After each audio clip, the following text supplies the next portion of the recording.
সুপ্রিয় দর্শক, আপনারা দেখছেন এসপিএন বাংলা টিভি। দেখুন ও সাবস্ক্রাইব করুন এসপিএন বাংলা টিভি, দেশ ও মানুষের কথা বলে। আপনারা দেখছেন এসপিএন বাংলা টিভি সংবাদ। 21 নভেম্বর 2025 মালিবাগ ব্যাংক এশিয়া ভবনে বাংলাদেশ জাতীয়তাবাদী নাগরিক পরিষদ কেন্দ্রীয় কমিটি আয়োজিত বাংলাদেশ জাতীয়তাবাদী নাগরিক পরিষদ ঢাকা মহানগর দক্ষিণ এর কমিটি প্রদান ও আলোচনা সভা অনুষ্ঠিত হয়। সভায় বাংলাদেশ জাতীয়তাবাদী নাগরিক পরিষদ কেন্দ্রীয় কমিটির সাধারণ সম্পাদক লায়ন মোহাম্মদ সোলাইমান তালুকদার এর সভাপতিত্বে প্রধান অতিথির বক্তব্য রাখেন ড. কাজী মনিরুজ্জামান মনির, সিনিয়র যুগ্ম আহ্বায়ক, বাংলাদেশ জাতীয়তাবাদী তাঁতিদল কেন্দ্রীয় কমিটি ও উপদেষ্টা বাংলাদেশ জাতীয়তাবাদী নাগরিক পরিষদ। বিশেষ অতিথি মোহাম্মদ মনির আহমেদ মোনা, বিশিষ্ট শিল্পপতি, সমাজসেবক, এশিয়াটিক গ্রুপের চেয়ারম্যান ও উপদেষ্টা বাংলাদেশ জাতীয়তাবাদী নাগরিক পরিষদ। প্রধান বক্তা মোহাম্মদ আব্দুল গাফফার হোসেন ডিপটি, সহসভাপতি, বাংলাদেশ জাতীয়তাবাদী নাগরিক পরিষদ কেন্দ্রীয় কমিটি। বক্তব্য রাখেন নবগঠিত কমিটির সভাপতি মোহাম্মদ ইমন মিয়া, সাধারণ সম্পাদক মোহাম্মদ গাজী খান। আরও বক্তব্য রাখেন বাংলাদেশ জাতীয়তাবাদী নাগরিক পরিষদ কেন্দ্রীয় কমিটি ও ঢাকা মহানগর দক্ষিণ কমিটির অন্যান্য নেতৃবৃন্দ। সঞ্চালনা করেন মোহাম্মদ সাইদুর রহমান সুমন, সম্পাদক, বাংলাদেশ জাতীয়তাবাদী নাগরিক পরিষদ কেন্দ্রীয় কমিটি।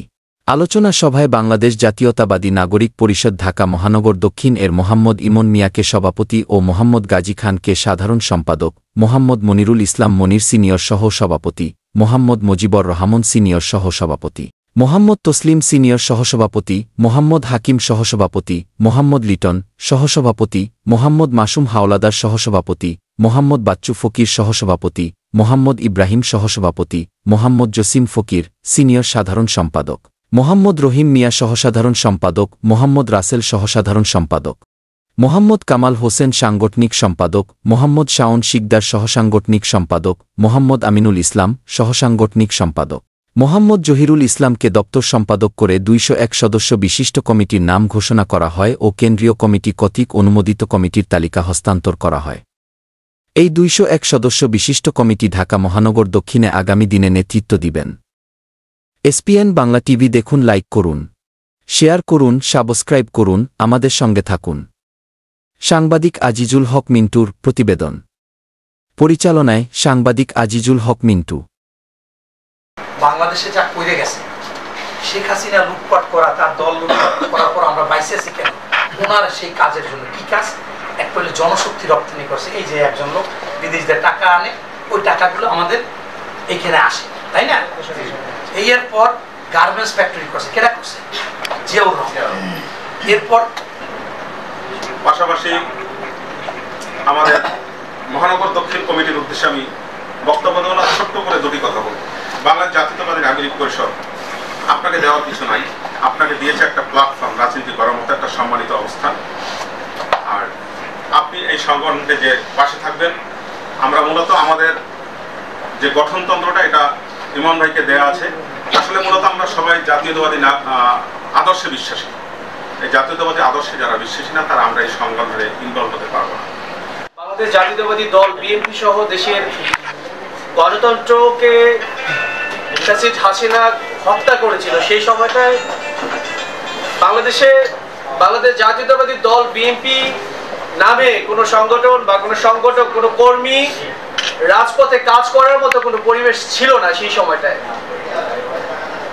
সময়টায় 2017 সালে আমরা বাংলাদেশ জাতীয়তাবাদী দলের কিছু কর্মসূচি পালন করতে গিয়ে আমরা সেখানে প্রান্তান্তিক কারণে আমরা লাঞ্ছিত হই। সেই লাঞ্ছিত হওয়ার পরে আমরা বিকল্প একটা পদ্ধতি চিন্তা করেছিলাম যে আমরা যদি একটা ভিন্ন ধর্মী একটা প্ল্যাটফর্ম সৃষ্টি করতে পারি, এই ভিন্ন ধর্মী একটা প্ল্যাটফর্ম সৃষ্টি করতে পারলে সেখানে ত্যাগীরা বাংলাদেশ জাতীয়তাবাদী দল বিএনপির যুব দল, ছাত্র দল, স্বেচ্ছাসেবক দল, কৃষক দল, বাইন্ডিংসের যে 11টি দল আছে, সহযোগী অঙ্গ সংগঠন, সহযোগী সংগঠন না, অঙ্গ সংগঠন, এই অঙ্গ সংগঠনের বেশ কিছু ত্যাগী কর্মী আছেন, নেতা আছেন। তারা কি হয়, ত্যাগী কর্মীরা অনেক বেশি অভিমানী হয়। তারা কিন্তু টাকা দিয়ে কমিটিতে আসতে চায় না, তারা কারো চামচামি করতে চায় না। এই জিনিসগুলো না হওয়ার কারণে তারা কি করে, কমিটি থেকে তারা বাদ পড়ে যায়। এই পর্যন্ত তাহলে আমাদের সংগঠন আগাবে না, আমরা কিন্তু বসে যাব। তা আমরা চাচ্ছি ঢাকা মহানগর যে দক্ষিণের যে কমিটি আজকে 201 সদস্য বিশিষ্ট, আমরা আগামীতে নির্বাচনের আগে আমরা ইনশাআল্লাহ যাতে আমরা 24টা থানায় আমরা যাতে কমিটি দিতে পারি ইনশাআল্লাহ। তখন আমি দেখলাম যে না, এই দলের আমরা যেভাবে রাজনীতি করি, আমরা চাই স্বচ্ছ রাজনীতি, চাঁদাবাজি, টেন্ডারবাজি, কোথাও যাতে মাদক ব্যবসার সাথে জড়িত না থাকে, আমরা চাই সেইভাবে একটা রাজনীতি, একটা দল। এখনো পর্যন্ত কোনো মঞ্চ তৈরি করতে পারি না যে মঞ্চে উঠে কথা বলবো। আমার কথার বক্তব্য কোনো ভুল ত্রুটি থাকলে ক্ষমা দৃষ্টিতে